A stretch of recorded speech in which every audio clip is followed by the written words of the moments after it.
Tuhan bersamamu dan bersama rohmu. Inilah Injil suci menurut Matius. Dimuliakanlah Tuhan. Pada suatu hari, Yesus mengemukakan perumpamaan berikut kepada murid-muridnya. Hal kerajaan surga itu seperti seorang yang mau bepergian ke luar negeri, yang memanggil hamba-hambanya dan mempercayakan hartanya kepada mereka. Yang seorang diberinya 5 talenta, yang seorang lagi 2, dan seorang yang lain lagi 1, masing-masing menurut kemampuannya, lalu ia berangkat. Segera pergilah hamba yang menerima 5 talenta itu. Ia menjalankan uang itu dan memperoleh laba 5 talenta. Hamba yang menerima 2 talenta pun berbuat demikian dan mendapat laba 2 talenta. Tetapi hamba yang menerima 1 talenta itu pergi dan menggali lubang di tanah, lalu menyembunyikan uang tuannya. Lama kemudian pulanglah tuan hamba-hamba itu lalu mengadakan perhitungan dengan mereka. Hamba yang menerima 5 talenta datang dan membawa laba 5 talenta. Ia berkata, "Tuan, 5 talenta Tuan percayakan kepadaku. Lihat, aku telah memperoleh laba 5 talenta." Maka kata tuannya kepadanya, "Baik sekali perbuatanmu itu, hamba yang baik dan setia. Engkau telah setia dalam perkara kecil. Aku akan memberikan kepadamu tanggung jawab dalam perkara yang besar. Masuklah dan turutlah dalam kebahagiaan Tuhan." Lalu datanglah hamba yang menerima 2 talenta, katanya, "Tuan, 2 talenta Tuan percayakan kepadaku. Lihat, aku telah mendapat laba 2 talenta." Maka kata tuan itu kepadanya, "Baik sekali perbuatanmu, hamba yang baik dan setia. Karena engkau telah setia memikul tanggung jawab dalam perkara kecil, maka aku akan memberikan kepadamu tanggung jawab dalam perkara yang besar. Masuklah dan turutlah dalam kebahagiaan Tuhan." Kini datang juga hamba yang menerima 1 talenta dan berkata, "Tuan, aku tahu bahwa Tuan adalah manusia kejam, yang menuai di tempat Tuan tidak menabur, dan memungut di tempat Tuan tidak menanam. Karena itu aku takut dan pergi menyembunyikan talenta Tuan di dalam tanah. Ini terimalah milik Tuan." Maka tuannya menjawab, "Hai engkau, hamba yang jahat dan malas. Engkau tahu bahwa aku menuai di tempat aku tidak menabur dan memungut di tempat aku tidak menanam. Seharusnya uangku itu kau berikan kepada orang yang menjalankan uang.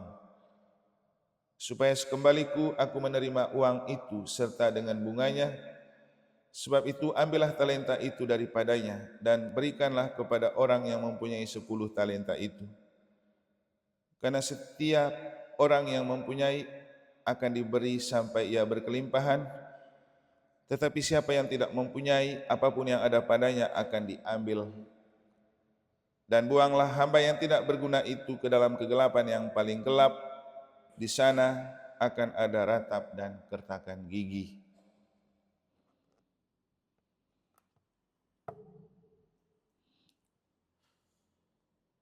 Demikianlah sabda Tuhan. Terpujilah Kristus. Romo, frater, Bapak Ibu, saudara-saudari, adik-adik dan anak-anak sekalian yang saya kasih dalam Tuhan. 2 bacaan suci pada hari ini membantu kita untuk memahami perbedaan antara definisi pintar dan bodoh di mata dunia dan pintar dan bodoh di mata Allah.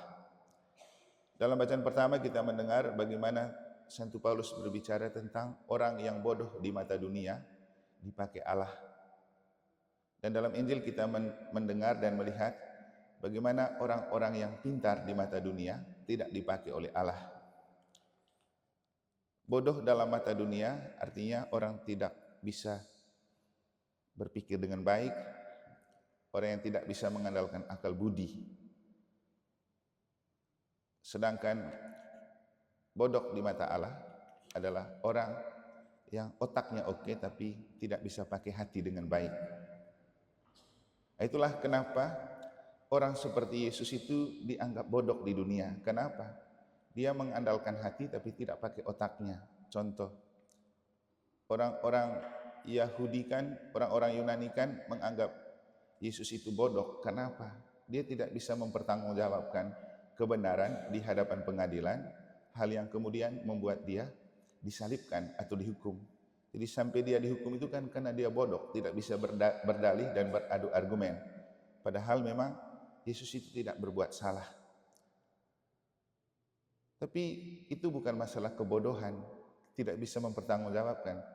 Karena itu masalah hati Yesus yang mau taat kepada Allah dan mau menyelamatkan manusia dengan cinta. Kemudian orang pintar di dunia terkenal dengan orang yang pakai otak, logika mantap, cerdas.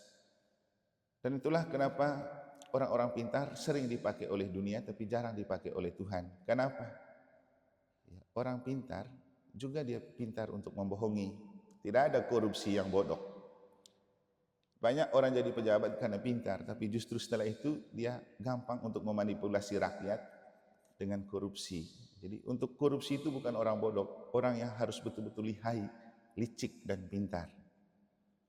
Dan Tuhan tidak pakai orang-orang yang seperti itu. Kenapa?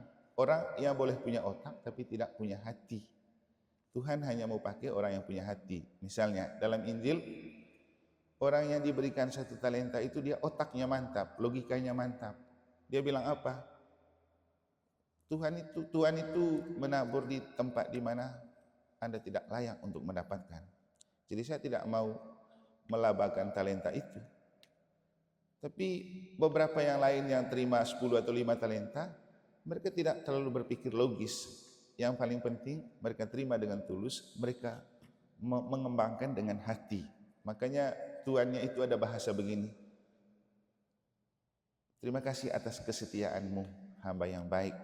Engkau telah setia dalam perkara kecil, aku juga akan mempercayakan kepadamu perkara yang besar. Jadi orang yang pintar di mata Tuhan adalah orang yang otaknya boleh tidak punya apa-apa, tapi punya hati yang setia dan taat.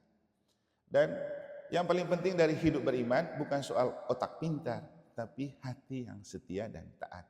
Makanya kenapa dalam gereja banyak orang pintar tapi tidak laku di gereja. Kenapa? Terlalu banyak berbicara, terlalu banyak berpikir, terlalu banyak memanipulasi, terlalu banyak pakai logika, giliran kerja tidak datang. Benar kan? Banyak orang pintar di gereja, umat yang pintar, tapi dia kerja tidak bisa, tidak punya hati, tidak punya kerelaan, tidak punya kesetiaan, tidak punya ketaatan. Yesus juga pintar kok sebenarnya dari segi akal budi, tapi dia lebih mengedepankan hati daripada akalnya. Nah untuk kita perlu menjaga keseimbangan antara hati dan otak, pikiran dan iman. Thomas Aquino itu orang yang terkenal sangat pintar dan bijak. Karena apa?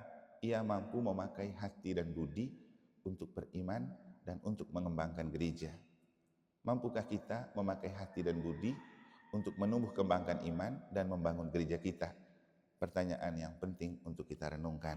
Semoga Tuhan memberkati.